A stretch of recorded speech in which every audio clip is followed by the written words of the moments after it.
Well, our reporter Mbongeni Muthwa was monitoring that anti-corruption march for us in Johannesburg. He joins us now on the News Today desk. Good afternoon. Always a pleasure to chat to you. Thank you. All right. We saw today a massive mobilization drive. Did we have the numbers to match that, Mbongeni? Well, it got off to a slow start, I must say, because, well, by the time they set off from Newtown, there was not, like big crowds as such. But interestingly, by the time they got to their first destination where they handed over the first memorandum at Bears Media Square, the numbers just started to swell. Yeah, okay. By the time they moved from Bears Media Square to the Chamber of Mines, there were very big numbers. But it must be said that it was not just a Joburg march or a Gauteng march. They passed in people from Limpopo, yes, from Northwest, from even Mpumalanga province.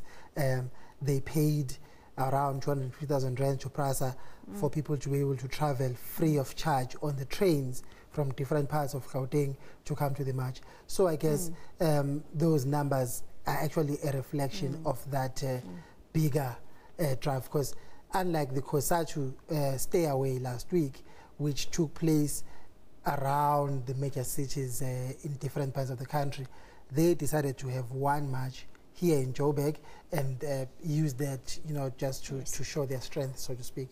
Zwelithini Vavi did have a presence there today at the march. What was the thrust of his message? He did address crowds, did he not? He addressed people actually twice. He addressed people at the gathering point at the Mary Fitzgerald Square in Newtown before the march got underway, and then he came back again to give kind of a closing address to the crowds where they were gathered at the Chamber of Mines. And it was there at the Chamber of Mines that the political undertone of this whole thing today actually came out very strongly. Before he spoke, the Deputy General Secretary of Numsa, Mr. Klute, gave a very political speech where he made it very clear to those present that ties with the ANC are off. With the SABC, they have no ties whatsoever. In fact, he made it very clear that they want a regime change in South Africa. He called it a democratic regime change. He said Numsa is going to make sure that the ANC loses elections next year, the local government elections in PE, Nelson Mandela Metro, Eguruleni, and Tshwane. But he didn't specify whether Numsa is going to stand for those elections as Numsa, yes, or they are going to endorse one of the political parties, maybe the FF, who knows. Very quickly, we are running out of time. Elaborate for us on the impact of business this march has had on business, especially in Port Elizabeth.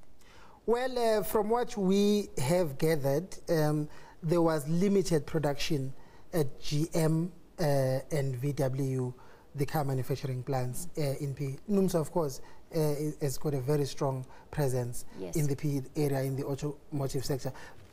There were no matches there. It was just a stay away there. So they are saying that there was no production, everything was shut down. But from what we have gathered, there was limited production.